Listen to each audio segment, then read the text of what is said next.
जय हिंद साथियों, मैं आनंद चौहान आप सभी का हार्दिक स्वागत करता हूं आपके अपने परिवार टीचिंग में आनंद चौहान में। कैसे हैं आप सभी? उम्मीद करता हूं दोस्तों आप सभी लोग बढ़िया होंगे और अपनी तैयारी को बहुत ही अच्छे तरीके से कर रहे होंगे।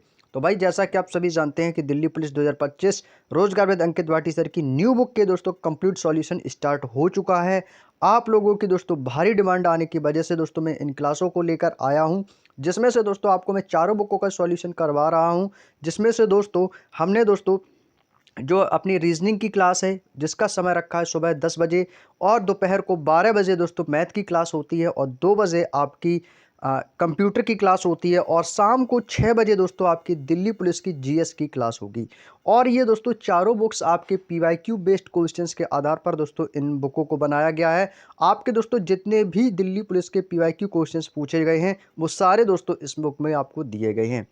इसमें दोस्तों जीएस की सबसे खास बात यह है कि इसमें दोस्तों आपको क्वेश्चंस के साथ साथ उनके इंपॉर्टेंट फैक्ट्स भी दिए गए हैं कि वहां से किस किस टाइप के क्वेश्चंस उन ऑप्शंस के आधार पर बन सकते हैं।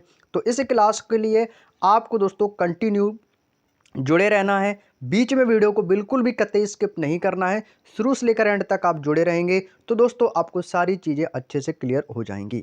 तो चलिएगा दोस्तों, हम अपने सेशन को स्टार्ट करते हैं। और सेशन को स्टार्ट करने से पहले आपसे केवल यही कहूँगा कि दोस्तों यदि आप चैनल पर नए हैं तो चैनल को सब्सक्राइब जरूर कर लेना, ताकि आपको इन क्लासों का जो नोटिफिकेशन है वो आपको सही समय पर मिल सके।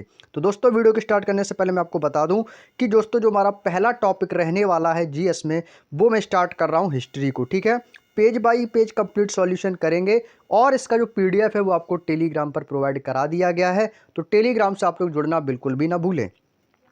तो आज के इस वीडियो में दोस्तों मैं बात करूंगा दोस्तों अपना क्वेश्चन नंबर 1 से लेकर 50 तक के क्वेश्चंस इस वीडियो में दोस्तों हम पढ़ेंगे। ठीक है, 1 से लेकर 50 तक के जो क्वेश्चंस है वो आज के इस वीडियो में हम कवर करेंगे। और उन 50 क्वेश्चंस होंगे वो आपके सभी प्रीवियस ईयर एग्जाम में आए हुए होंगे। और 50 क्वेश्चंस से जो आपकी थ्योरी दी गई है आपको एक ब्रैकेट में, जैसे जीएस निधि बुक में दिया होता है, ठीक वैसे ही दोस्तों उसको भी हम अच्छे से रीड करेंगे।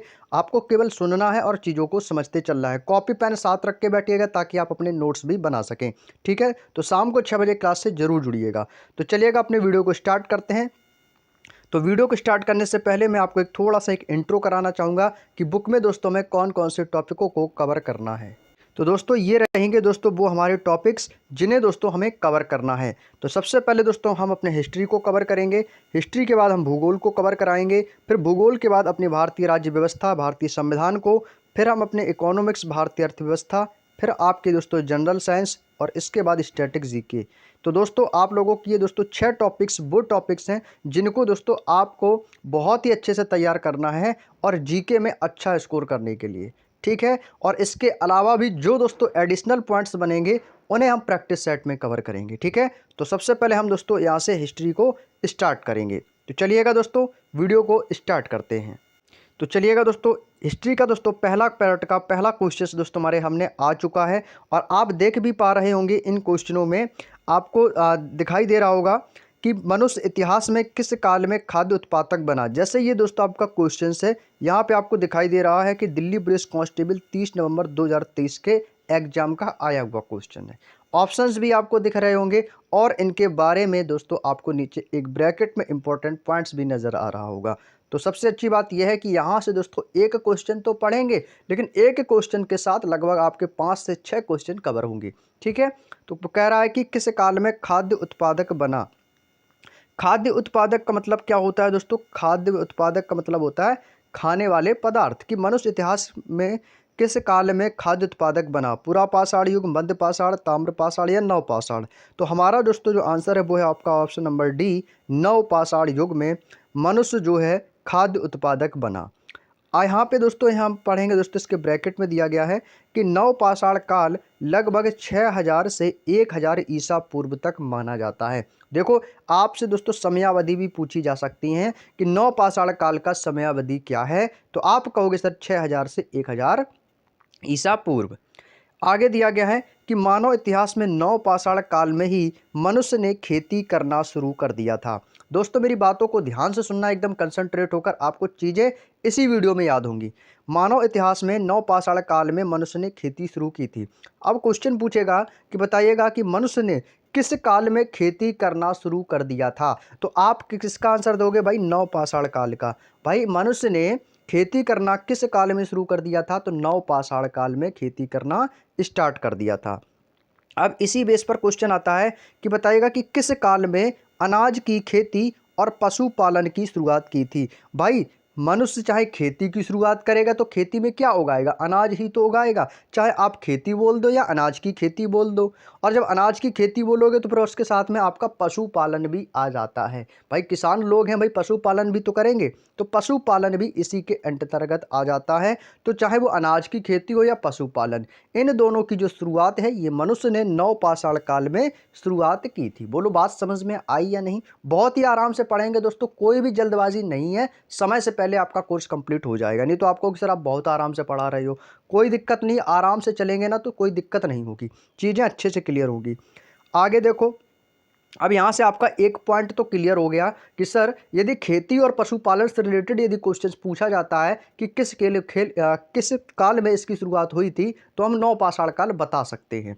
अब देखो इसके बाद अगला पॉइंट है कि इस काल में लोगों ने खेती की ज़मीन पर अलग अलग फसलें उगाना शुरू कर दिया।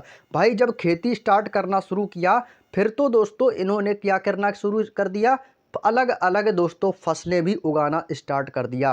किस काल में? नवपाषाण काल में। क्यों? क्योंकि नवपाषाण काल में इन्होंने खेती करना सीखा और खेती करने के साथ साथ दोस्तों इन्होंने फिर विभिन्न प्रकार की फसलों को भी उगाना शुरू कर दिया था, और पशुपालन तो था ही। इसी के साथ साथ नवपाषाण काल में ही लोगों ने मिट्टी के बर्तन दोस्तों बनाना शुरू कर दिया था। भाई मिट्टी के बर्तन, जो मिट्टी के बर्तन होते थे दोस्तों, वो भी नवपाषाण काल में ही इन्होंने बनाना शुरू कर दिया था। और नवपाषाण काल में ही लोगों ने स्थायी आश्रय, आश्रय का मतलब क्या होता है दोस्तों? रहने का स्थान। भाई उनका जो घर है, स्थायी रहने का स्थान है, वो भी दोस्तों इन्होंने अपने लिए बनाना शुरू कर दिया था। यानी कि जो एक मनुष्य का जो दैनिक जीवन होता है, आमतौर पर जैसे कि खेती करना, पशुपालन करना और अपने लिए रहने के लिए घर बनाना, ये सारी चीज़ें किस काल में हुई हैं? तो आप कह सकते हो कि नवपाषाण काल में हुई हैं। मैं देखो एक क्वेश्चन को कई बार रिपीट करूंगा ताकि आपके माइंड में चीज़ें सेट हो जाएं, क्योंकि जब जिस चीज़ को हम ज़्यादा से ज़्यादा रिपीट करते हैं वो दोस्तों अक्सर हमारी चीज़ें माइंड में बनी रहती हैं। अब देखो मैं एक बार फिर से रिपीट करूंगा इस क्वेश्चन को, ताकि आपको इस क्वेश्चन से रिलेटेड कोई क्वेश्चन यदि आता है तो आपसे गलत नहीं होगा। देखो खेती पूछेगा, अनाज की खेती पूछ ले, पशुपालन पूछ ले, मिट्टी के बर्तन पूछ ले आपसे, और स्थायी रहने यानी आश्रय का स्थान पूछ ले, तो भाई वो क्या लगाएंगे आप? नवपाषाण काल में इन सभी की शुरुआत हुई थी। क्लियर हो गया होगा भाई, आप अब भूल नहीं सकते इसको। चलो अगला क्वेश्चन है क्वेश्चन नंबर 2। क्वेश्चन नंबर 2020 का आया हुआ है। कह रहा है कि निम्नलिखित में से किस राज्य में दैमाबाद नामक ताम्रपाषाण कालीन सांस्कृतिक स्थल स्थित है? भाई दैमाबाद किस राज्य में स्थित है? ऐसा भी सिंपल सा क्वेश्चन पूछ सकता है। तो वो है आपका महाराष्ट्र। कहाँ पर है भाई? महाराष्ट्र में है। और महाराष्ट्र के किस जिले में होगा? तो अहमदनगर जिले में। भाई अहमदनगर जिले में दैमाबाद दोस्तों आपका स्थित है, महाराष्ट्र के अहमदनगर जिले में। अब देखो इसके बारे में पढ़ते हैं। यहाँ पे दोस्तों आपको दिया गया है कि दैमाबाद हड़प्पा कालीन स्थल महाराष्ट्र के अहमदनगर जिले में स्थित है। जो दैमाबाद है ये दोस्तों किस कालीन का स्थल है? तो ये एक हड़प्पा कालीन स्थल है। और ये दोस्तों गोदावरी नदी की सहायक नदी कौन सी है दोस्तों? प्रवरा। प्रवरा के बाएं किनारे पर स्थित एक निर्जन गांव तथा पुरातात्विक स्थल है। बीपी बोपरडीकर ने इसकी खोज की थी।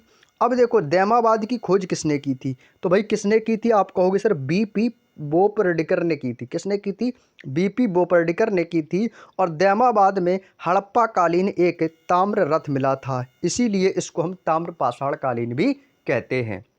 बात समझ में आ गई? ताम्रपाषाण कालीन क्यों कहते हैं इसको? क्योंकि दैमाबाद में हड़प्पा कालीन का एक ताम्र रथ मिला था। क्या मिला था दोस्तों? एक तांबे का रथ मिला था, इसीलिए इसको हम ताम्र रथ या हम ताम्रपाषाण कालीन भी कहते हैं। यहाँ तक बात समझ में आ गई तो आगे बढ़ते हैं। निम्नलिखित में से कौन सा युग्म सही नहीं है?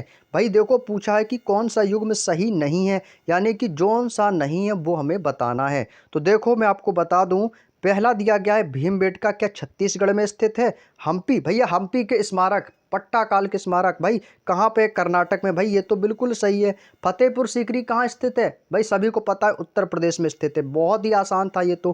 कोणार्क, कोणार्क कहाँ है भाई? कोणार्क का सूर्य मंदिर उड़ीसा में चले जाना भाई, कौन सा हो गया। अब आ जाती है भीमबेटका की।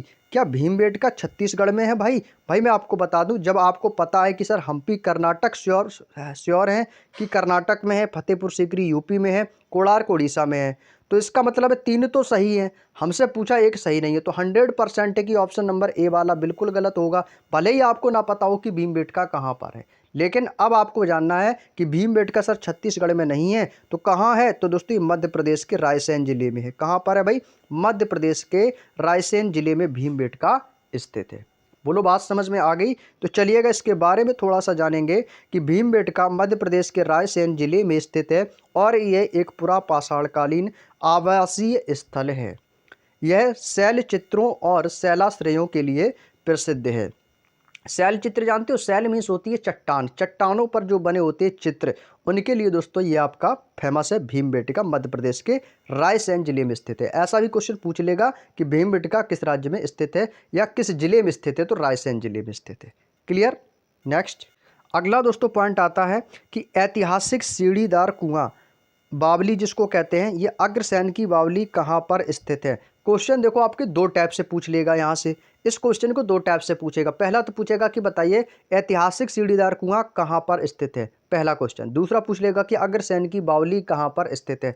तो देखो कंफ्यूज नहीं होना है, चाहे सीढ़ीदार कुआं पूछ ले या फिर अग्रसेन की बावली पूछ ले, क्योंकि बावली को ही हम सीढ़ीदार कुआं कहते हैं। तो याद रखिएगा ये आपके दिल्ली में स्थित है। कहाँ पर है मेरे दोस्त? आप कहोगे सर ये आपके दिल्ली में स्थित है। इसके बारे में जानते हैं कि ऐतिहासिक सीढ़ीदार कुआं अग्रसेन की बावली नई दिल्ली के पास कनॉट पैलेस के पास स्थित है। कहाँ पे भैया? कनॉट पैलेस, नाम तो सुना ही होगा। यहाँ एक संरक्षित पुरातात्विक स्थल है और यह एक ऐतिहासिक कुआं है। क्या है दोस्तों?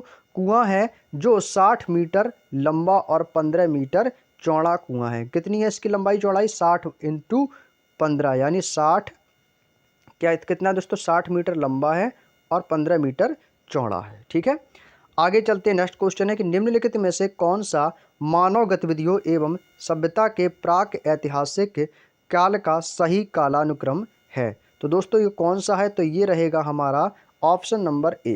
पहले तो हमारा पूरा पाषाण काल, फिर मध्य पाषाण काल। मध्य का मतलब है सीधी सी बात है कि वो बीच में आने का है। फिर इसके बाद हमारा तीसरा नवपाषाण काल। पहला है पूरा पाषाण काल, दूसरा है मध्य पाषाण काल और तीसरा है हमारा नवपाषाण काल। क्रम इनका याद रखिएगा। आगे चलते हैं। यहाँ पे दिया गया है कि मानव गतिविधियों एवं सभ्यता के प्रागैतिहासिक काल का जो सही कालानुक्रम है वो है हमारा पूरा पाषाण काल, फिर आपका मध्य पाषाण काल, इसके बाद आपका नवपाषाण काल। प्रागैतिहासिक काल को हम पाषाण काल के नाम से भी जानते हैं। किस काल के नाम से? पाषाण काल के नाम से भी इसको जानते हैं। नेक्स्ट है हड़प्पा सभ्यता के दौरान रिक्त स्थान की मूर्तियों को बनाने के लिए लॉस्ट वैक्स कास्टिंग तकनीकी का उपयोग किया गया था। 24 नवंबर 2023 का है, दिल्ली पुलिस का एग्जाम का आया हुआ क्वेश्चन। तो दोस्तों हड़प्पा सभ्यता के दौरान जो मूर्ति बनती थी, किसकी मूर्ति बनती थी? आप लोगों ने पढ़ा होगा कि हड़प्पा की खुदाई में हमें कांस्य की मूर्ति प्राप्त हुई थी। किसकी? कांस्य की मूर्ति। आप लोगों ने ल्यूसेंट येलो बुक में जरूर पढ़ा होगा। कांस्य की बनी मूर्ति हड़प्पा सभ्यता से हमें प्राप्त हुई थी। तो भाई कांस्य पे लगा दो, बाकी भैया हमें कोई भी किसी भी धातु से कोई मतलब नहीं है। तो कौन सा होगा भाई? कांस्य का होगा। बस देखो क्वेश्चन ने पूछा कैसा, एग्जामिनर ने लॉस्ट वैक्स कास्टिंग लगा दिया, जिससे आप लोग पढ़ के ही कंफ्यूज हो जाओ, जबकि हमें कंफ्यूज होना ही नहीं है। क्यों? क्योंकि हमें तो कांस्य की मूर्ति मिली थी बस। आगे चलो। हड़प्पा सभ्यता में कांसे की मूर्ति बनाने के लिए लॉस्ट वैक्स तकनीकी का इस्तेमाल किया गया था। ये एक उनकी टेक्निक हुआ करती थी जो कि कांस्य को मूर्ति बनाने में उनकी मदद करती थी। नेक्स्ट अगला क्वेश्चन आ जाता है 7 नंबर क्वेश्चन कि सुरकोटदा पुरातात्विक स्थल किस राज्य में स्थित है। भाई हमसे केवल इतना पूछ रहा है कि सुरकोटदा पुरातात्विक एक स्थल है जो कि किस राज्य में स्थित है। तो वो है दोस्तों हमारा गुजरात में। कहाँ पर है भाई सुरकोटदा? सुरकोटदा आपका गुजरात राज्य में स्थित है। सुरकोटदा एक पुरातात्विक स्थल भारत के गुजरात राज्य के किस जिले में? तो कच्छ जिले में। भाई कच्छ जिला भैया सबसे बड़ा जिला है गुजरात का, तो ये कच्छ जिले में स्थित है। यह दोस्तों सिंधु घाटी सभ्यता से जुड़ा एक छोटा किलाबंद स्थल है। यह एकमात्र ऐसा सिंधु घाटी स्थल है जहां घोड़े की हड्डियों के अवशेष मिले हैं। अब देखो यहाँ से एक क्वेश्चन आपके लिए ये बन के तैयार होता है कि बताइएगा कि घोड़े के अस्थियों के अवशेष कहाँ से मिले हैं। तो आप क्या कहोगे कि सर ये सुरकोटदा से मिले हैं। कहाँ से मिले हैं? सुरकोटदा से। भैया घोड़े की हड्डियों के साक्ष्य कहाँ से मिले हैं? तो आपका आंसर होगा सुरकोटदा से मिले हैं। ठीक है। गुजरात में स्थित है एक स्थान जिसका नाम है धौलावीरा। तो धौलावीरा ये एक हड़प्पा कालीन स्थल है। इसकी खोज किसने की थी? तो 1967 से 68 में जेपी जोशी ने की थी। भैया धौलावीरा की खोज किसने की? जेपी जोशी ने। कब? 1967 से 68 में। अगला क्वेश्चन है, निम्नलिखित में से कौन सा हड़प्पा कालीन स्थल गुजरात में स्थित नहीं है? तो भैया धौलावीरा अभी जस्ट मैंने बताया गुजरात में है, रंगपुर भी गुजरात में है, लोथल भी गुजरात में है, लेकिन आमरी दोस्तों है ये आपका गुजरात में नहीं है। कौन सा नहीं है दोस्तों? आमरी नहीं है। तो आमरी है कहाँ पर? तो ये आमरी आपका दोस्तों पाकिस्तान में है। कहाँ पर है मेरे भाई? आप पूछ रहे, ये आपका पाकिस्तान में स्थित है। ठीक है। बाकी ये सभी आपके अपने भारत में स्थित हैं, लेकिन लोथल गुजरात है, रंगपुर भी है, धौलावीरा गुजरात में। ठीक है। लेकिन आमरी जो है ये पाकिस्तान में है। अब देखो हड़प्पा कालीन, यहाँ पे दिया गया कि हड़प्पा कालीन स्थल आमरी पाकिस्तान के सिंध प्रांत में है। ठीक है। और यह स्थल सिंधु नदी के किनारे स्थित है। आमरी में हड़प्पा पूर्व सभ्यता और परवर्ती हड़प्पा संस्कृति के बीच संक्रमण युगों के जुड़े हुए साक्ष्य मिले हैं।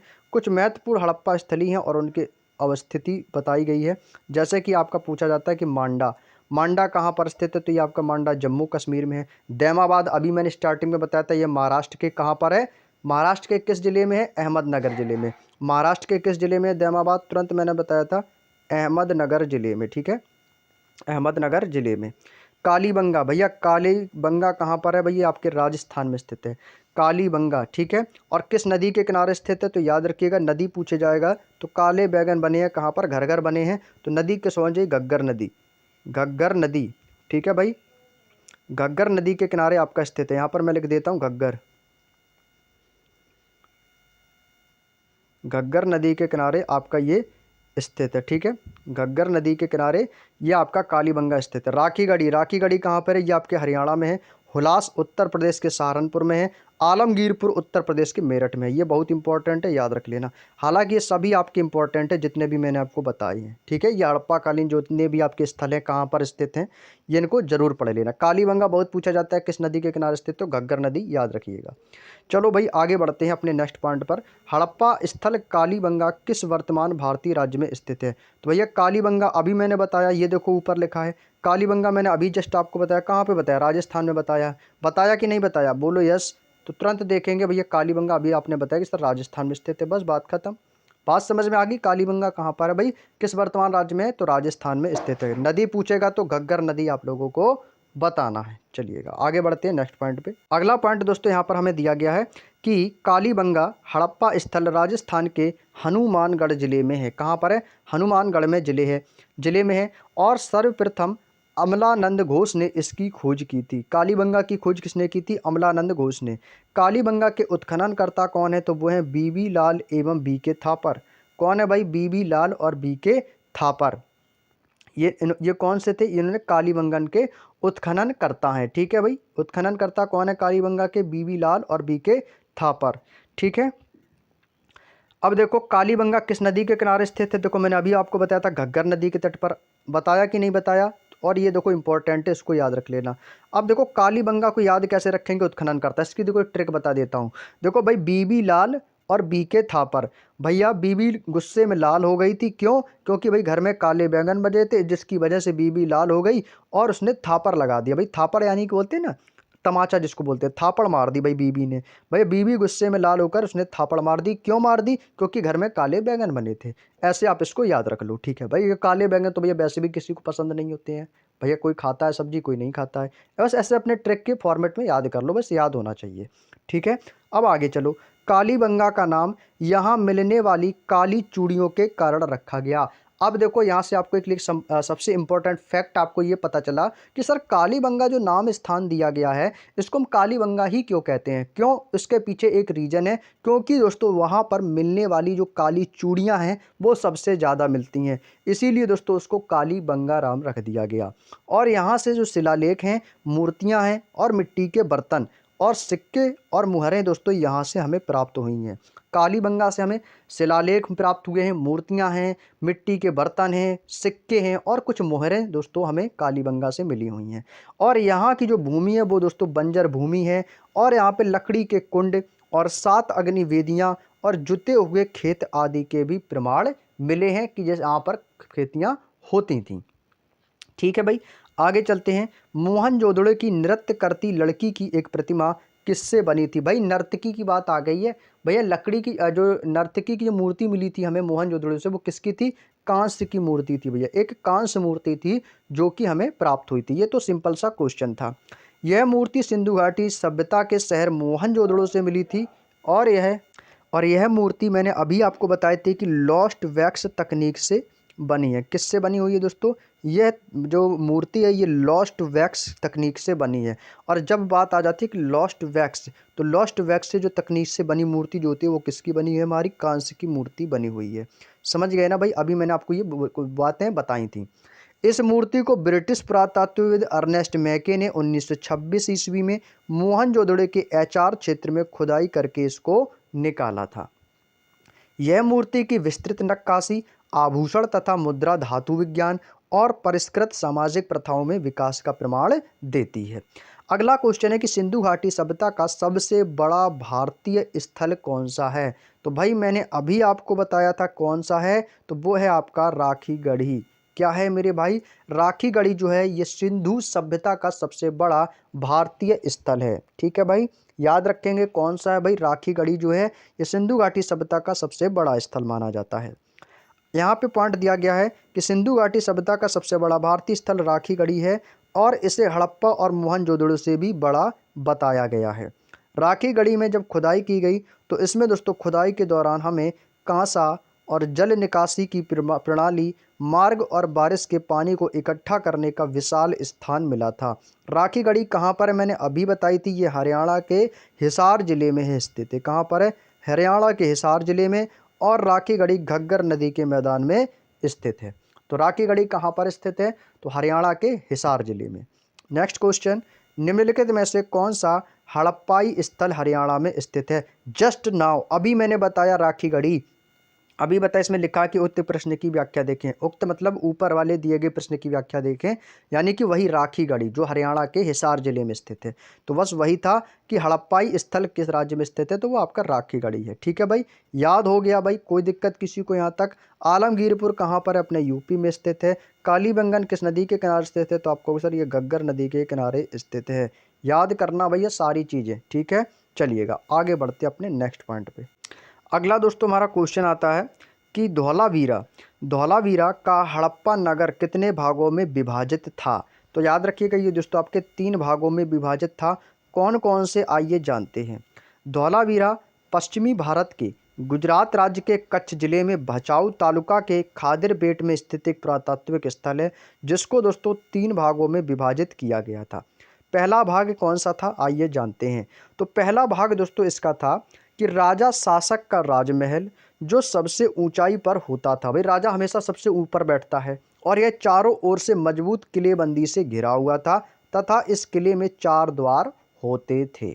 सेकंड पॉइंट है, अन्य अधिकारियों का जो निवास स्थान है उसमें से एक सुरक्षात्मक दीवार भी होती थी जिसमें 2 से 5 कमरे होते थे। जो अन्य अधिकारी हुआ करते थे राजा के वो उनमें रहा करते थे।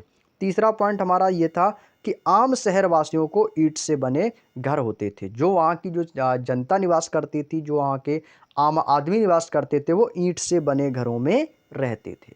ये दोस्तों इनके 3 भागों में वर्गीकृत किया गया। नेक्स्ट अगला पॉइंट आता है कि निम्नलिखित में से किस हड़प्पा संरचना में पानी के रिसाव को रोकने के लिए डामर, भाई डामर आप लोगों ने देखा होगा सड़कें वगैरह बनती हैं तो डामर की पतली परत लगी थी, तो वो है दोस्तों आपका बृहत स्नानागार। ये आपका कहाँ से मिला था? ये हमें मोहनजोदड़ो का बृहत स्नानागार जिसको कहते हैं। ये दोस्तों विशाल स्नानघर सिंधु घाटी सभ्यता का सबसे प्रसिद्ध स्मारकों में से एक है। ये दोस्तों सबसे बड़ा स्थान है और सबसे विशाल है बृहत स्नानागार, मोहनजोदड़ो का बृहत स्नानागार। पूछ लिया जाता है कि बृहत स्नानागार हमें कहाँ से मिला, तो मोहनजोदड़ो से मिला और ये सिंधु घाटी सभ्यता का सबसे प्रसिद्ध स्मारकों में से एक है। इसमें दोस्तों पानी के रिसाव को रोकने के लिए डामर की पतली परत भी लगी थी जिससे पानी को रोका जा सके। नेक्स्ट है हड़प्पा सभ्यता की मुहरों पर निम्नलिखित में से कौन सा पशु अक्सर देखा जाता था। तो भाई आपने हिस्ट्री तो पढ़ी ही है, तो वो है बैल। किसको देखा जाता था भाई? बैल को देखा जाता था। हड़प्पा सभ्यता की जो मुहरें थीं उनमें बैलों के अतिरिक्त के बाघ, गैंडे, हाथी, बकरी, हिरन और भेड़ आदि पशुओं के भी चित्र देखे जाते थे। हड़प्पा सभ्यता की जो मुहरों का जो आकार था वो दोस्तों कैसा था? ट्रायंगल यानी कि त्रिभुजाकार, आयताकार और वृत्ताकार था, और इसी के साथ साथ वर्गाकार भी था।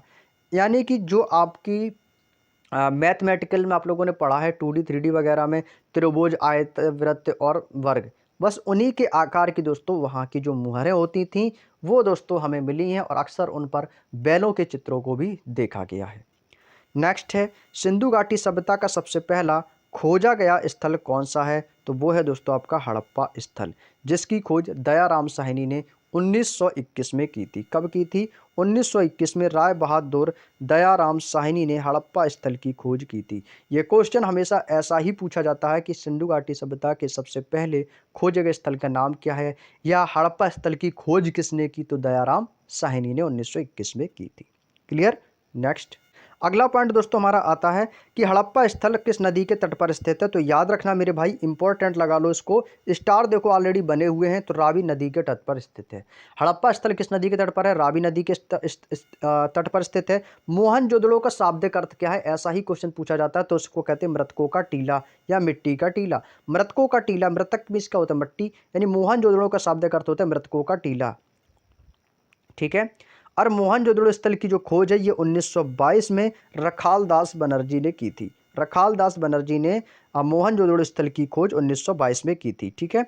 इसके अलावा है मोहनजोदड़ो स्थल जो है ये आपके सिंधु नदी के तट पर स्थित है। किस नदी के तट पर स्थित है मोहनजोदड़ो? सिंधु नदी के। लोथल, लोथल की खोज किसने और कब की थी? तो लोथल की खोज 1954 ईस्वी में डॉक्टर SR राव ने की थी। किसने की थी? SR राव ने।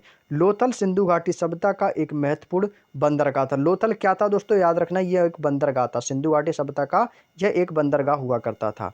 लोथल स्थल किस नदी के किनारे स्थित है? इसको वेरी इंपॉर्टेंट लगा लेंगे भाई, भोगवा नदी।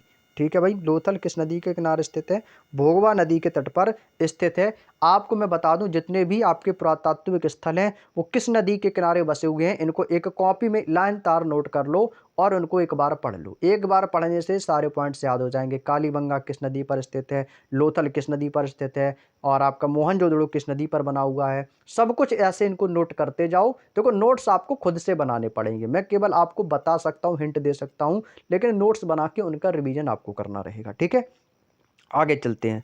सिंधु सभ्यता के इनमें से किस स्थल से जलाशयों के साक्ष्य मिले हैं? तो वो है आपका धौलावीरा। और धौलावीरा कहाँ पर है भाई? मैंने बताया था आपको, गुजरात में। कहाँ पर है भाई? गुजरात में। तो गुजरात के दोस्तों, गुजरात में आपका स्थित है कौन सा? धौलावीरा, जहाँ पर हमें क्या मिले हैं? जलाशयों के साक्ष्य मिले हैं। धौलावीरा स्थल राज्य गुजरात राज्य में स्थित है। और कोटदीजी, कोटदीजी से हमें क्या मिला था? यह स्थल कांसे के चपटे फलक वाली कुल्हाड़ी के साक्ष्य। अब देखो कुल्हाड़ी के साक्ष्य कहाँ से मिले हैं? तो कोटदीजी से मिले हैं। और यह स्थल दोस्तों कोटदीजी पाकिस्तान के सिंध प्रांत में स्थित है। कहाँ पर है भाई? पाकिस्तान के सिंध प्रांत में स्थित है। लोथल कहाँ पर है? गुजरात में, मैंने अभी बताया था। तो लोथल जो है ये भोगवा नदी के किनारे स्थित है। और यह दोस्तों 3 युगल समाधियों के साक्ष्य मिले हैं। इसको लगा लो भैया, वेरी इंपॉर्टेंट। क्यों? क्वेश्चन ऐसा बनेगा कि बताइएगा कि 3 युगल समाधियों के साक्ष्य हमें कहाँ से प्राप्त हुए हैं? तो आपका जवाब होगा सर हमें ये लोथल से प्राप्त हुए हैं। 3 युगल समाधियां भाई, 3 युगल समाधियां कहाँ से मिली हैं? लोथल से मिली हैं। इनको याद रख लेना भाई। ठीक है, कोई दिक्कत? चलिएगा आगे बढ़ते हैं। मोहनजोदड़ो नाम का अर्थ क्या है? तो भैया नाम का अर्थ होता है मृतकों का टीला। या किस भाषा का शब्द है? भैया लैंग्वेज पूछ ली है तो याद रखिएगा ये सिंधी भाषा का अर्थ शब्द है। जो मोहनजोदड़ो नाम का अर्थ है ये दोस्तों भाषा जो है मृतकों का टीला इसको बोलते हैं, इसका शाब्दिक अर्थ है। लेकिन ये किस भाषा का है? तो ये सिंधी भाषा का हो जाएगा।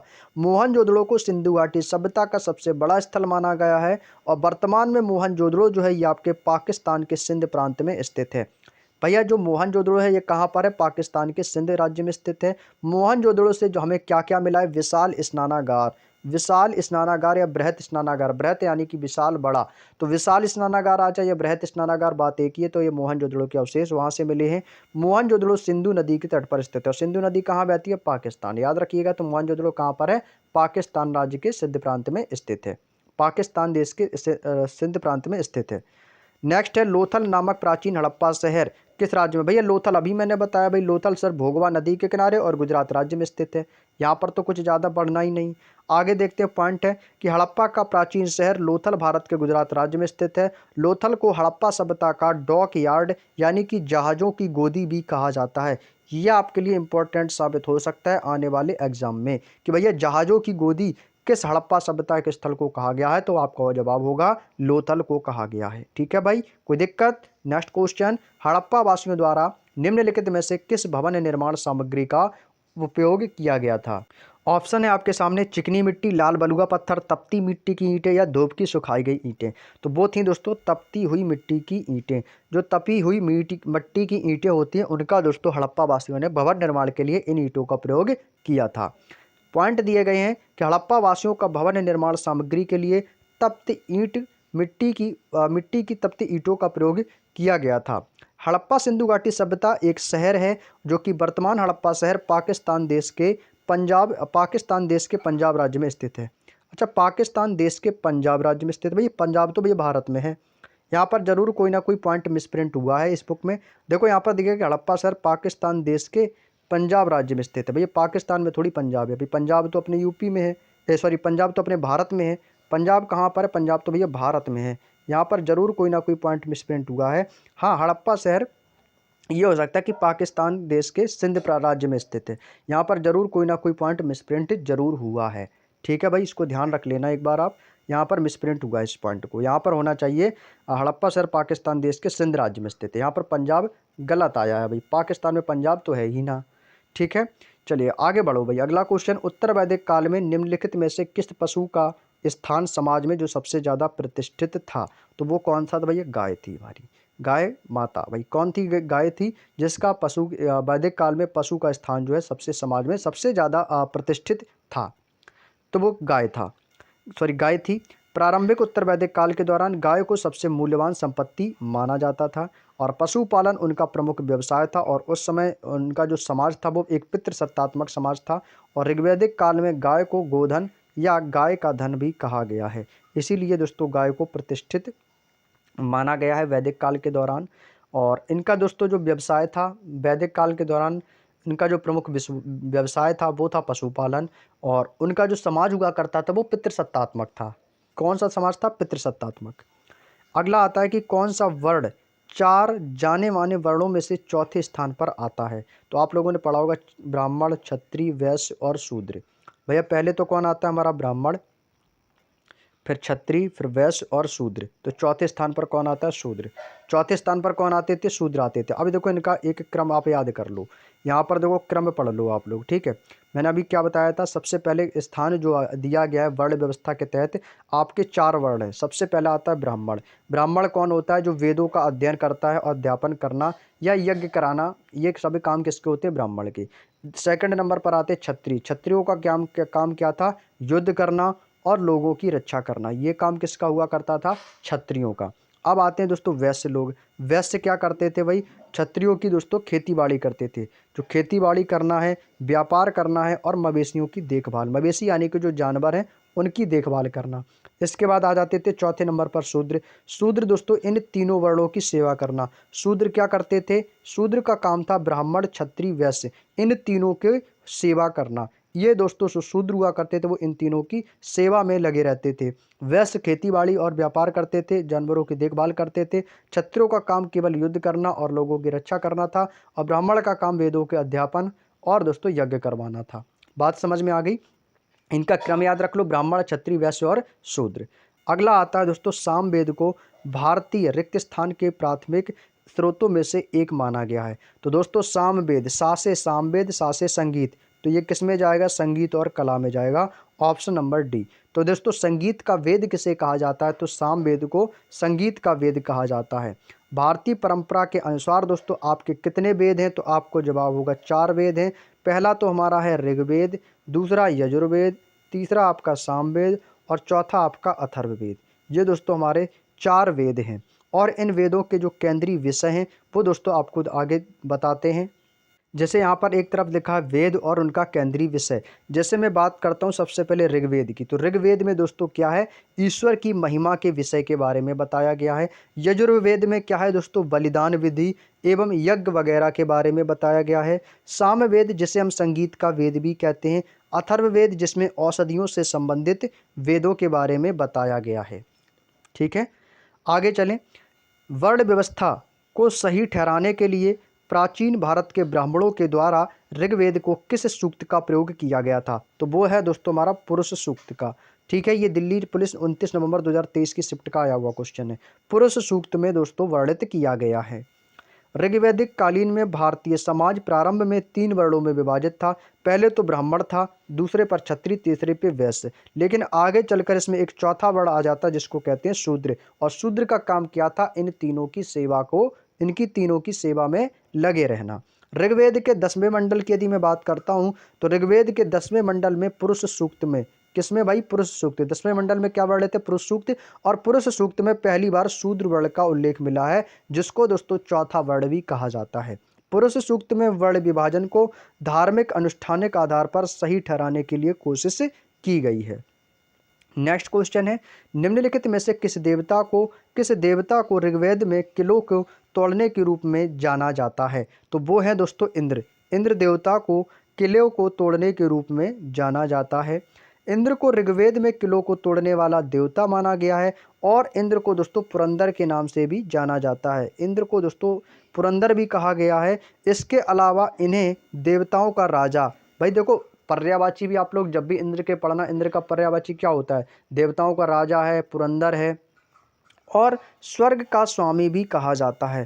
भाई स्वर्ग का राजा कौन है, भाई इंद्र है, तो इसीलिए दोस्तों इंद्र को स्वर्ग का स्वामी, स्वर्ग का राजा, देवताओं का राजा पुरंदर भी कहा जाता है और इन्हें दोस्तों किलों का तोड़ने वाला भी देवता माना गया है। नेक्स्ट आता है कि निम्नलिखित वेदों में से किसे ब्रह्म वेद के नाम से भी जाना जाता है, तो भाई ब्रह्म वेद कौन सा है, हमारा प्राचीन ग्रंथ आता है अथर्ववेद। अथर्ववेद दोस्तों हमारा जो वेद है ये ब्रह्म वेद के नाम से भी इसको हम जानते हैं। वेद प्राचीन भारत में धर्म ग्रंथ हैं, इनकी संख्या 4 है, ऋग्वेद, यजुर्वेद, सामवेद और चौथा अथर्ववेद। अब मैं बात करता हूं दोस्तों सबसे नवीन वेद। चारों वेदों में अथर्ववेद है, ये सबसे नवीन वेद है। नवीन का मतलब होता है नया, जो सबसे पीछे स्टार्ट होगा वो नया होगा, जो सबसे प्राचीन होगा वो सबसे पहले होता है। ठीक है, तो सबसे प्राचीन वेद किसे मानेंगे, तो ऋग्वेद को, क्योंकि सबसे पुराना वेद यही है। और इस वेद में दोस्तों आपके 10 मंडल हैं, 1028 सूक्त हैं और लगभग 10,580 ऋचाएँ हैं। ठीक है दोस्तों, 10 मंडल, 1028 सूक्त और 10,580 ऋचाएँ हैं। और इसी में ऋग्वेद में ही दोस्तों हमें गायत्री मंत्र का भी उल्लेख मिलता है। गायत्री मंत्र का उल्लेख किस वेद में मिलता है, तो आपका जवाब होगा सर ऋग्वेद में। ऋग्वेद में गायत्री मंत्र का भी उल्लेख मिलता है, इस पॉइंट को नोट कर लेना।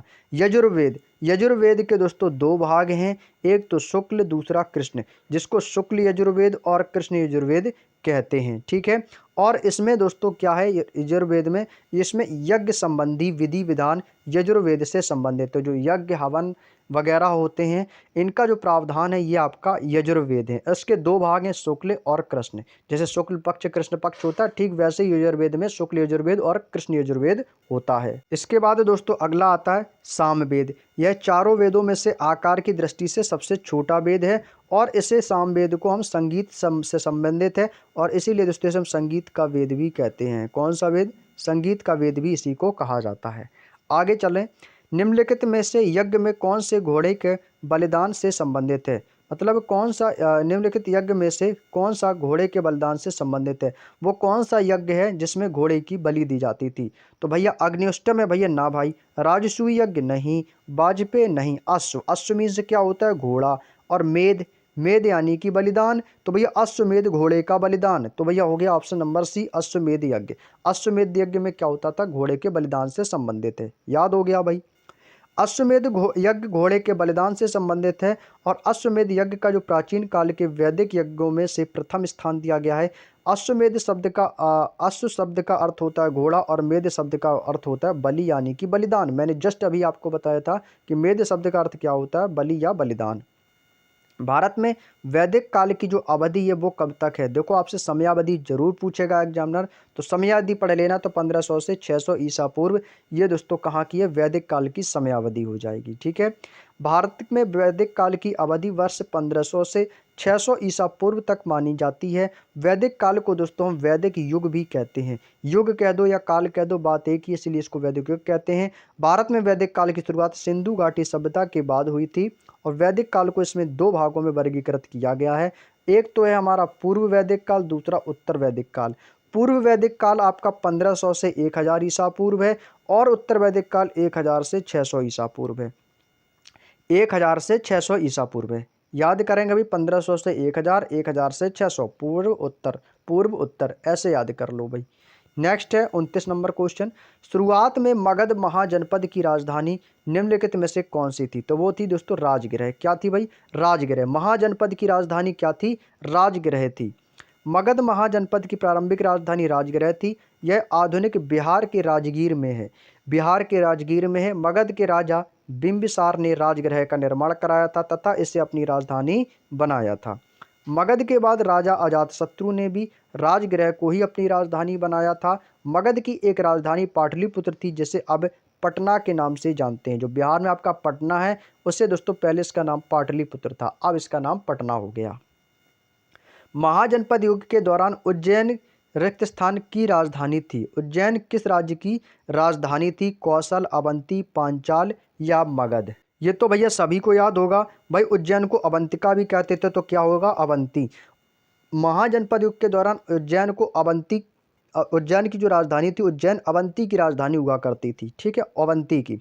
और उज्जैन किस नदी के किनारे स्थित है? तो आपको सर ये क्षिप्रा नदी के किनारे बसा हुआ है, क्षिप्रा नदी के किनारे अवस्थित है। ठीक है, चलिएगा आगे चलते हैं नेक्स्ट पॉइंट पे। अगला पॉइंट है हमारा अवंती। अवंती प्राचीन भारत का एक महाजनपद था जो वर्तमान क्षेत्र के मालवा क्षेत्र में आ जाता है। वर्तमान में किस क्षेत्र में आता है? मालवा क्षेत्र में। विंध्य पर्वत के कारण से यह जिला दो भागों में बट गया। पहला तो आपका उत्तरी भाग की राजधानी उज्जैन थी और दक्षिणी भाग की राजधानी महिष्मती थी। उज्जैनी को अवंतिकापुरी के नाम से भी जानते हैं, जैसे मैंने अभी बताया था उज्जैन को अवंतिका भी कहते थे, तो अवंतिका से अवंती याद रख लो, उसकी राजधानी याद हो जाएगा। तो उसको पहले अवंतिका के नाम से भी जानते थे। उज्जैन में दोस्तों आपके भगवान शिव के 12 ज्योतिर्लिंगों में से एक महाकाल मंदिर स्थित है। तो भाई सभी को पता है महाकाल मंदिर उज्जैन में है, जहाँ पर दोस्तों आपके 12 ज्योतिर्लिंगों में से एक, यानी कि आपके टोटल ज्योतिर्लिंग कितने हैं? 12, और 12 में से जो एक ज्योतिर्लिंग आता है उसमें आपका महाकाल का जो मंदिर है उज्जैन में, वो भी आपका ज्योतिर्लिंग में शामिल है। इसके बाद अगला क्वेश्चन है कि महापद्मानंद ने किस साम्राज्य पर शासन किया था? तो महापद्मानंद ने मगध राज्य पर शासन किया था। किस पर किया था? मगध राज्य पर इन्होंने शासन किया था। महापद्मानंद मगध का पहला नंद वंश का राजा था जिसने नंद वंश की स्थापना 344 ईसा पूर्व से 324 ईसा पूर्व इसकी स्थापना की थी। तो नंद वंश का राजा महापद्मानंद, और पुराणों में इसे अखिल छत्रतांक भी कहते हैं। क्या कहते हैं? अखिल छत्रांतक और एकछत्र के नाम से भी जाना जाता है। महापद्मानंद ने एक राट की उपाधि धारण की थी। अब हो सकता है क्वेश्चन पूछे कि एक राट की उपाधि किसने धारण की थी? तो महापद्मानंद ने। महापद्मानंद को उग्रसेन के नाम से भी जाना जाता है, क्योंकि कुछ लोगों का मानना है कि इनका नाम उग्रसेन भी था और लोग इनको उग्रसेन की भी उपाधि दिए हैं। 16 जाने माने महाजनपदों में से जो आपका सबसे महत्वपूर्ण जनपद है वो कौन सा है? तो वो आपका मगध जनपद है। ठीक है, जो मगध महाजनपद है ये दोस्तों सबसे इम्पोर्टेंट है। 16 महाजनपद और उनकी राजधानियों के बारे में यहाँ पर दिया गया है। जैसे कि आपका है काशी। काशी की राजधानी क्या थी? वाराणसी। तो काशी के 5 नाम आते हैं, काशी है, वाराणसी है, बनारस है, और इसके 2 नाम और हैं वो शायद मुझे याद नहीं है अभी, लेकिन वैसे काशी के 5 नाम बताए जाते हैं। कौशल महाजनपद की राजधानी श्रावस्ती है। अंग महाजनपद की राजधानी चंपा है। मगध जनपद की राजधानी राजगृह या गिरिब्रज है। कुरु महाजनपद की राजधानी इंद्रप्रस्थ है। इन सभी को नोट कर लेना है कॉपी में। जितने भी आपके 16 महाजनपद हैं उनकी सभी को राजधानी को नोट कर लेना है और उनका रिवीजन कर लेना है। यदि यहाँ से क्वेश्चन बनेगा तो आपका बाहर नहीं जाएगा। कंबोज की राजधानी हाटक या राजपुर, अस्मक की पोतानी या पोटली, वज्जी की राजधानी वैशाली है, अवंती की दक्षिणी महिष्मती और उत्तरी उज्जैनी हो गया आपका, गांधार की तक्षशिला है, सूरसेन मथुरा है, मत्स्य विराटनगर हो जाएगी। ठीक है, नेक्स्ट अगला आता है दोस्तों पांचाल महाजनपद की राजधानी। तो पांचाल महाजनपद की राजधानी एक तो आपका उत्तरी पांचाल, दूसरा दक्षिणी पांचाल। उत्तरी पांचाल की अहिच्छत्र है और दक्षिणी पांचाल की कामपिल्य है। मल्ल की कुशीनगर और पावापुरी, पावापुरी नाम सुना होगा। चेदी वंश की राजधानी सुक्तिमती थी और वत्स महाजनपद की राजधानी कौशाम्बी थी। तो ये थे आपके दोस्तों 16 महाजनपद जो कि आपके लिए इंपॉर्टेंट होंगे। सूरसेन महाजनपद की राजधानी कहाँ थी? तो वो थी आपकी मथुरा। अभी मैंने बताया था कि सूरसेन जो था यह आपकी महाजनपद की राजधानी मथुरा थी। सूरसेन प्राचीन भारतीय क्षेत्र उत्तर प्रदेश के वर्तमान ब्रज क्षेत्र में था। सूरसेन महाजनपद कहाँ पर है? यमुना नदी। भैया सीधी सी बात है, ये आपका तो यमुना नदी के किनारे स्थित है। मथुरा है, वृंदावन है, ब्रज क्षेत्र है। और सूरसेन मथुरा के प्राचीन यदुवंशी राजा थे। कौन से थे भैया? ये यदुवंशी राजा थे। प्राचीन काल में अवध को किस नाम से जाना जाता है? तो अवध को प्राचीन काल में इसको कौशल राजधानी इसके नाम से जाना जाता था। कौशल के नाम से जाना जाता था अवध को। और लेकिन प्राचीन काल में अवध को कौशल के नाम से जानते थे। लेकिन प्राचीन भारत में 6ठी शताब्दी में जो 16 महाजनपदों का जब उदय हुआ था तो कौशल जो है इन्हीं 16 महाजनपदों में से एक था। कौशल महाजनपद की राजधानी श्रावस्ती थी। आर्य संस्कृति के सर्वोच्च काल में गंगा घाटी के जनपद जो संख्या में कितने थे? कितने महाजनपद बनाए गए? तो मैंने अभी आपको बताया कि 16 महाजनपद। 16 महाजनपद भाई याद रख लेना। टोटल महाजनपद कितने हैं? तो आपका जवाब होगा सर 16 महाजनपद हैं, 16। ठीक है, और 16 की 16 राजधानियां भी मैंने बता रखी हैं। प्राचीन भारत के इन 16 महाजनपदों के बारे में जो बौद्ध धर्म का जो ग्रंथ है उसके अंगुत्तर निकाय में दोस्तों 16 महाजनपदों का वर्णन किया गया है। प्राचीन भारत के जो 16 महाजनपद हैं उनमें से निम्नलिखित में से आपको एक बार मैं फिर से बोल देता हूँ। उनमें से आता है आपका, एक आता है अंग, दूसरा है आपका मगध, तीसरा आपका काशी बनारस, चौथा है आपका वज्जी, पाँचवा है वत्स, अवंती है, कौशल है, और आपका पांचाल हो गया, और मल्ल है, कुरुक्षेत्र है, चेदी महाजनपद हो जाएगा, कंबोज महाजनपद है, मत्स्य जनपद है, और सूरसेन जनपद है, और गांधार है, और इसके बाद 16वां हमारा अस्मक है। ये दोस्तों आपके 16 महाजनपद हैं और इनकी राजधानी भी बता रखी है। नेक्स्ट है बिंबिसार निम्नलिखित में से किस राजवंशों में से संस्थापक था? यानी कि बिंबिसार ने किस राजवंश की संस्थापक थे या किस राजवंश की स्थापना की? तो वो था आपका हर्यक वंश। हर्यक वंश के संस्थापक कौन है? तो बिंबिसार हैं। इंपॉर्टेंट पॉइंट नोट कर लेना। अगला क्वेश्चन पॉइंट बन सकता है दोस्तों कि बिंबिसार ने किस वंश की स्थापना की थी? तो हर्यक वंश की स्थापना की थी। या हर्यक वंश का संस्थापक किसे कहा जाता है? तो बिंबिसार को। इनका शासनकाल पूछ लेगा तो भैया क्या बताओगे आप लोग? 544 ईसा पूर्व से 492 ईसा पूर्व तक रहा है। बिंबिसार ने गिरिव्रज, जिसको अब राजगृह भी कहते हैं, को अपनी इन्होंने पहली राजधानी बनाया था। उन्होंने अंग राज्य पर कब्जा किया था और बिंबिसार के पुत्र का नाम क्या था? अजातशत्रु। अजातशत्रु किसका पुत्र था? तो आपका जवाब होगा सर ये बिंबिसार का पुत्र था।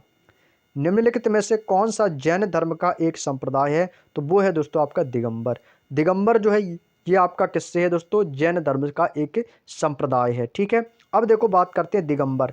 दिगंबर जैन धर्म का एक संप्रदाय है जो कि जैन धर्म के दो प्रमुख संप्रदाय आते हैं। एक तो आता है आपका दिगंबर और दूसरा आता है श्वेतांबर। दिगंबर संप्रदाय के जो अनुयायी थे वो कैसे रहते थे? वो वस्त्र नहीं पहनते थे। श्वेतांबर जो आपके श्वेत वस्त्र धारण करता था और दिगंबर जो वस्त्र नहीं पहनते थे वो दिगंबर कहे गए हैं।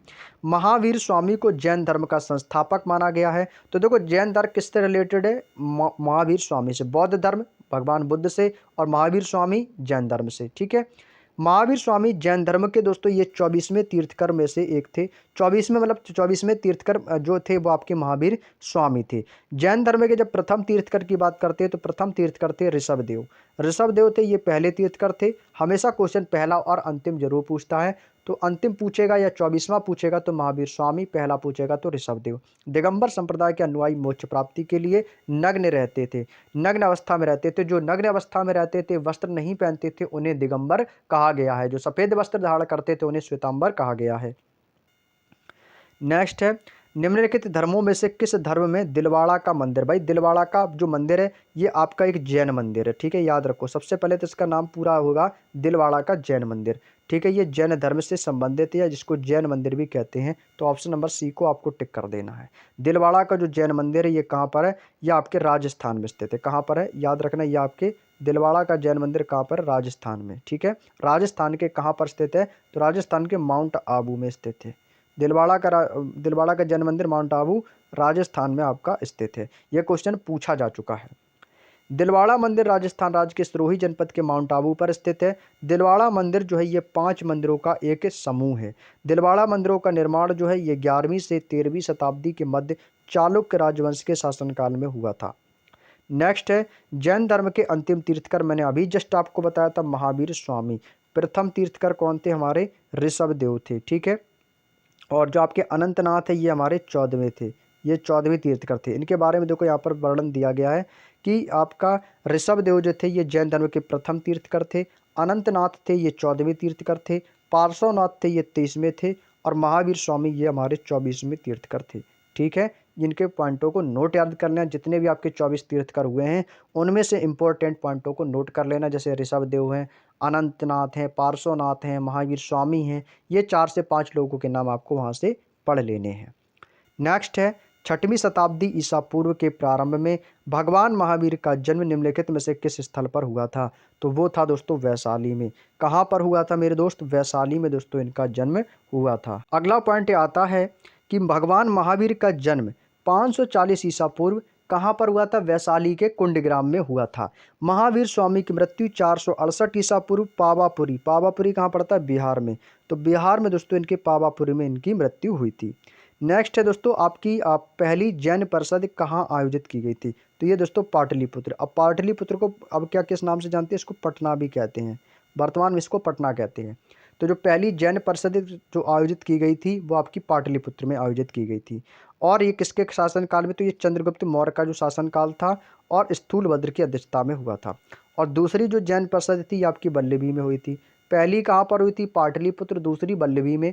और ये दूसरी जैन परिषद का आयोजन देवर्धि क्षमा श्रमण की अध्यक्षता में हुआ था। दिगंबर और श्वेतांबर पद का संबंध किस धर्म से, मैंने अभी बताया था ये जैन धर्म से था। दिगंबर कैसे थे भैया, ये नग्न अवस्था में रहते थे। और श्वेतांबर कौन थे भैया, जो सफ़ेद वस्त्र पहनते थे, सफ़ेद वस्त्र पहनने वाले, ठीक है, अभी मैंने बताया था। जैन धर्म को श्वेतांबर और दिगंबर 2 समुदाय में है। श्वेतांबर समुदाय साधु को श्वेत वस्त्र यानी कि सफ़ेद वस्त्र, और दिगंबर समुदाय साधु नग्न अवस्था में रहते थे। जैन धर्म में स्थूलभद्र के शिष्य श्वेतांबर और भद्रबाहु के शिष्य दिगंबर थे। जैन धर्म में दोस्तों जो स्थूलभद्र था उसका शिष्य श्वेतांबर वो सफ़ेद वस्त्र पहनता था, और भद्रबाहु का शिष्य दिगंबर वो हमेशा नग्न अवस्था में रहता था। निम्नलिखित में से कौन सी विशेषता बौद्ध धर्म को जैन धर्म से पृथक, पृथक का मतलब होता है अलग करती है, कौन सी अवस्था है जो दोस्तों अलग करती है। ऑप्शन है सदकर्मों में विश्वास, जीवित प्राणियों में प्रति अहिंसा, वेदों की सत्ता की अस्वीकृति, आचरण और आत्मनिर्वाण का चरम स्वरूप। तो यही होगा ऑप्शन नंबर डी, आचरण और आत्मनिर्वाण का चरम स्वरूप। ये बौद्ध धर्म और जैन धर्म को अलग करती है, ठीक है।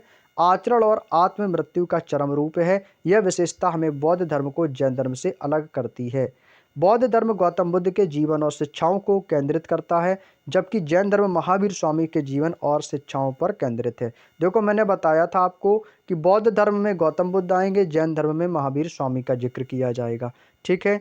वैशाली जो थी ये वैज्जी महाजनपद की राजधानी थी। गौतम बुद्ध का जन्म लगभग 563 ईसा पूर्व कपिलवस्तु के निकट लुम्बिनी में हुआ था। कश्मीर में चतुर्थ बौद्ध परिषद का आयोजन निम्नलिखित में से किसके द्वारा किया गया था, तो इसका दोस्तों आपका जो सही जवाब होगा वो है दोस्तों कनिष्क। किसके दोस्तों किसने करवाया था, तो कनिष्क राजा ने करवाया था। कश्मीर में जो चौथी बौद्ध संगीति का आयोजन हुआ था वो कुषाण राजा कनिष्क ने कराया था। तो चौथी बौद्ध संगीति कहाँ आयोजित होगी थी, तो आपको याद रखना है कश्मीर में आयोजित हुई थी। यह संगीत कश्मीर के कुंडल वन में आयोजित की गई थी और इस संगीत की अध्यक्षता वसुमित्र ने की थी। निम्नलिखित में से कौन सा युग्म सुमेलित है, मतलब जो सही है, तो वो है दोस्तों आपका तृतीय बौद्ध संगीति। चतुर्थ कहाँ हुई थी, तो चतुर्थ तो अभी मैंने आपको बताई थी, ये कहाँ हुई थी, कश्मीर में हुई थी। चतुर्थ बौद्ध संगीति कश्मीर के कुंडल वन में, ठीक है। और तृतीय बौद्ध संगीति आपकी पाटलिपुत्र में हुई थी, ठीक है। आगे देखो यहाँ पर दोस्तों आपकी प्रथम संगीत और स्थान, शासनकाल, अध्यक्षता और अवधि दी गई है। जितनी भी आपकी 4 बौद्ध संगीतियाँ हुई हैं उनके बारे में दोस्तों यहाँ पर बताया गया है। यदि मैं बात करता हूँ प्रथम बौद्ध संगीति जिसका स्थान राजगृह है और यह अजातशत्रु के शासनकाल में और महाकश्यप की अध्यक्षता में 483 ईसा पूर्व में हुई थी। द्वितीय संगीति आपकी वैशाली में हुई, शासनकाल कालाशोक के शासनकाल में और अध्यक्षता साबक मीर और 383 ईसा पूर्व में हुई थी। तृतीय बौद्ध संगीति पाटलिपुत्र अशोक के शासनकाल में, मोगली पुत्र शिबिस और 250 ईसा पूर्व में हुई थी। चतुर्थ अभी आपने बताया कुंडलवन कहाँ पड़ता है, ये आपका कश्मीर में पड़ता है। तो कश्मीर में दोस्तों इसकी संगीति का आयोजन हुआ शासनकाल कनिष्क के शासनकाल में और अध्यक्षता वसुमित्र की अध्यक्षता में लगभग ईसा की प्रथम शताब्दी में हुआ था। नेक्स्ट आता है अष्टांगिक मार्ग। अष्टांगिक का मार्ग होता है 8 प्रकार के पथ यानी कि 8 प्रकार के रास्ते। इनका तत्व ज्ञान निम्नलिखित में से किसके द्वारा प्रतिपादित किया गया था, तो ये गौतम बुद्ध के द्वारा प्रतिपादित किया गया था। गौतम बुद्ध ने एक मध्यम मार्ग बनाकर इसको अष्टांगिक मार्ग का परिचय दिया। 4 आर्य सत्य अष्टांगिक मार्ग शब्द का अर्थ है महानता है और आमतौर पर यह 8 गुना आर्य पथ के फलस्वरूप प्रतिपादित किया जाता है। अगला आता है दोस्तों धर्म चक्र प्रवर्तन नामक बौद्ध आयोजन निम्नलिखित में से किस स्थान पर किया गया था, तो ये सारनाथ में किया गया था। कहाँ पर किया गया था, सारनाथ में। जो धर्म चक्र प्रवर्तन था ये दोस्तों बौद्ध धर्म से संबंधित है और यह सारनाथ में इसका आयोजन किया गया था।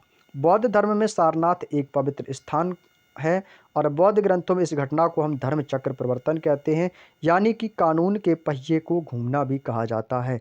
जैसे इसका अर्थ है कानून के पहिए का घूमना। यदि मैं आपसे एग्जामिनर क्वेश्चन ये पूछ दे कि बताइएगा कि धर्म चक्र प्रवर्तन का शाब्दिक अर्थ क्या है, तो धर्म चक्र प्रवर्तन का जो शाब्दिक अर्थ है वो आपको याद रखना है कि कानून के पहिए का घूमना।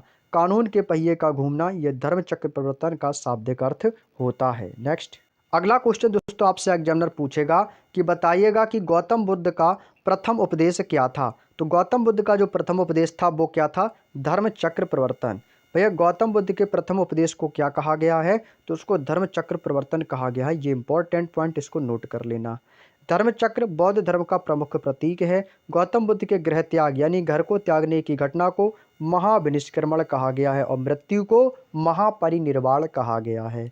दोनों पॉइंट याद रख लेना। नेक्स्ट आता है कि बुद्ध को निम्न में से किस स्थान पर ज्ञान प्राप्त हुआ था, तो भैया बोध गया बिहार। बोध गया भैया बिहार में दोस्तों ये बुद्ध को ज्ञान प्राप्त हुआ था। यहाँ पे दिया गया कि बोध गया में ज्ञान प्राप्ति के बाद बुद्ध ने पहला उपदेश कहाँ पर दिया था, सारनाथ में दिया। और जो इन्होंने उपदेश दिया इस घटना को धर्म चक्र प्रवर्तन के नाम से जाना गया। गौतम बुद्ध का जन्म 563 ईसा पूर्व लुम्बिनी के कपिलवस्तु नेपाल में हुआ था। गौतम बुद्ध की जो मृत्यु है जिसको महापरिनिर्वाण कहा गया है और इनकी मृत्यु 483 ईसा पूर्व कुशीनगर उत्तर प्रदेश में हुई थी। आज का सेकंड लास्ट क्वेश्चन, बौद्ध धर्म में अभय मुद्रा। अभय मुद्रा का अर्थ क्या है, तो उसका अर्थ होता है निर्भीकता। निर्भीकता क्या है कि ये बौद्ध धर्म में अभय मुद्रा का अर्थ है निर्भीकता। अभय मुद्रा सबसे प्राचीन मुद्राओं में से एक है और अभय मुद्रा सुरक्षा भावना की प्रदर्शित करती है और अभय मुद्रा में दाहिने हाथ में ऊपर की ओर करके हथेली बाहर की ओर इंगित की जाती है। अगला क्वेश्चन है, लास्ट क्वेश्चन रहेगा हमारा क्वेश्चन नंबर 50।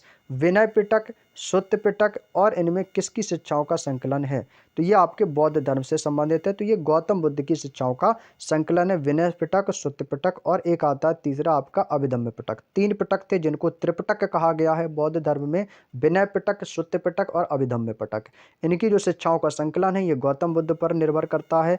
विनय और सुत्त पिटक गौतम बुद्ध की शिक्षाओं का संकलन है। त्रिपिटक बौद्ध धर्म का एक पवित्र ग्रंथ है, मैंने अभी जस्ट बताया। इसके अलावा 3 भाग आते हैं।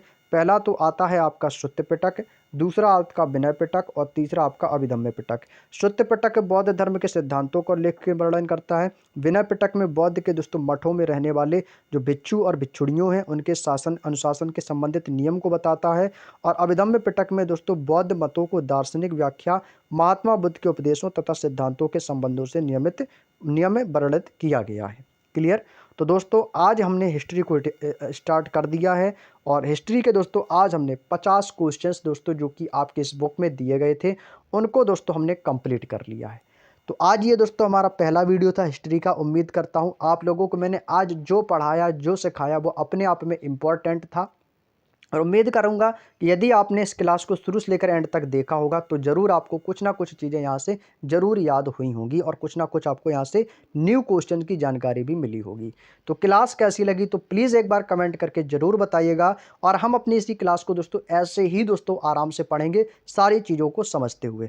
तो हमारे दोस्तों 50 क्वेश्चंस कंप्लीट हो गए हैं और नेक्स्ट डे अगली क्लास में दोस्तों यहीं से हम अपनी क्लास को फिर से उठाएंगे। 50 तक के तो कंप्लीट हो गए, अगली क्लास में 51 से लेकर लगभग 100 तक के क्वेश्चनों को कवर करेगी। ठीक है भाई, तो आज की वीडियो में मैं इतना ही रखता हूँ। क्लास कैसी लगी तो प्लीज़ एक बार कमेंट करके हमें ज़रूर बताइएगा। वीडियो अच्छा लगा हो तो प्लीज़ लाइक कर देना, चैनल पर नए हो तो चैनल को सब्सक्राइब भी कर लेना ताकि आपको डेली क्लासेस की नोटिफिकेशन जो है सही समय पर मिल सके। और प्लीज़ दोस्तों ज़्यादा से ज़्यादा सपोर्ट करिएगा इस चैनल को आगे तक बढ़ाने के लिए। तो चलिएगा, आप सभी का बहुत बहुत धन्यवाद। सभी को जय हिंद, जय भारत, वंदे मातरम।